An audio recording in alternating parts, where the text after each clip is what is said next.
اللہ اکبر۔ جی اب دیکھیے ہاتھ باندھنے میں ہمارے پاس 4 طریقے ہم نے آپ کو بتائے تھے کہ ہاتھ اگر آپ کو سب سے پہلے باندھنا ہے تو آپ جو ہے یہاں پر ہاتھ رکھ سکتے ہیں۔ ایک تو زرا والی حدیث ہم نے آپ کے سامنے پڑھی تھی کہ اللہ کے نبی صلی اللہ علیہ وسلم اس طرح سے زرا پر ہاتھ رکھتے تھے۔ آپ صلی اللہ علیہ وسلم نے دایاں ہاتھ بائیں ہاتھ کی زرا پر رکھا اس طرح سے، تو یہ پہلا طریقہ ہو گیا کہ آپ زرا پر ہاتھ رکھیں اور اس کو سینے پر باندھیں۔ دوسرا طریقہ یہ ہے کہ آپ زرا کو پکڑیں، جیسے پیارے نبی صلی اللہ علیہ وسلم پکڑا کرتے تھے، یہ آپ نے پکڑ لیا زرا کو، یہ دوسرا طریقہ ہوا کہ آپ زرا جو ہے اللہ کے نبی صلی اللہ علیہ وسلم جیسے پکڑتے تھے، یہ زرا کو آپ نے پکڑا، یہ دوسرا طریقہ ہو گیا۔ اور یہ صحیح طریقے ہیں جو میں آپ کو بتا رہا ہوں۔ سب سے پہلے آپ اس طرح سے صرف ہاتھ رکھیں زرا پر، یا دوسرا طریقہ آپ زرا کو اس طرح سے پکڑیں جیسے اللہ کے نبی صلی اللہ علیہ وسلم سے ثابت ہے۔ اور دونوں روایتیں، دونوں دلیلیں ہم نے آپ کو اس وقت دے دی تھی جب ہم نماز کا طریقہ آپ کو بتا رہے تھے۔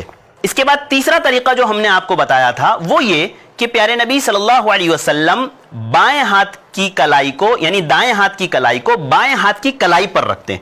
جیسے یہ دایاں ہاتھ ہے آپ کا، یہ بایاں ہاتھ ہے، یہ دائیں ہاتھ کی کلائی کو آپ نے بائیں ہاتھ کی کلائی پر رکھا اور یہاں پر سینے پر آپ نے اس کو باندھ لیا۔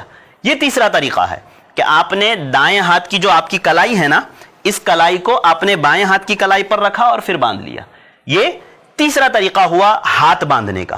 ایک اور چوتھا طریقہ یہ ہے کہ آپ اس کو اس طرح سے پکڑ لیں، کلائی پر رکھیں، آپ بائیں ہاتھ کی کلائی پر دائیں ہاتھ کی کلائی کو رکھیں اور پھر اس کو ایسے پکڑ لیں، اس کو ایسے مضبوطی سے پکڑیں۔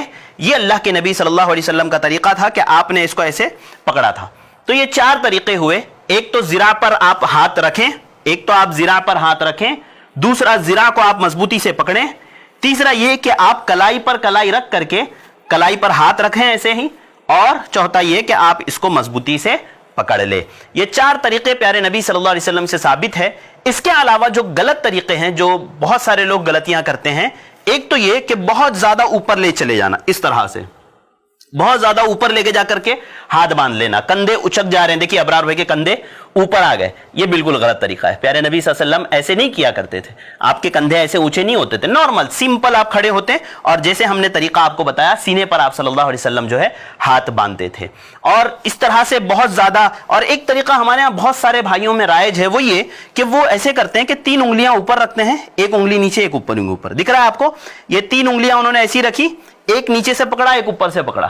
یہ طریقہ بھی اللہ کے نبی صلی اللہ علیہ وسلم سے ثابت نہیں ہے، اس طرح سے پکڑنا کہ آپ 2 انگلیوں کو نیچے اوپر رکھیں اور پھر 3 انگلیوں سے ایسے سامنے رکھیں، یہ بھی طریقہ غلط ہے۔ اور جیسے کہ ناف کے نیچے ہاتھ باندھنے والی روایتوں کے تعلق سے جو حضرت علی کی آئی ہے، ہم نے آپ کے سامنے بتایا تھا کہ اس میں ایک راوی ہے جو ضعیف ہے، جس کو اہل علم نے ضعیف قرار دیا ہے، وہ ساری روایتیں جو ہے ضعیف ہے۔ تو یہ ہمارا ہاتھ باندھنے کا صحیح طریقہ ہوا۔ یہ 4 طریقوں سے آپ انشاءاللہ ہاتھ باندھ سکتے ہیں۔ اب آپ نے ہاتھ باندھ لیا، تکبیر تحریمہ کہہ دیا، ہاتھ باندھ لیا، اب اس کے بعد کیا کرنا ہے؟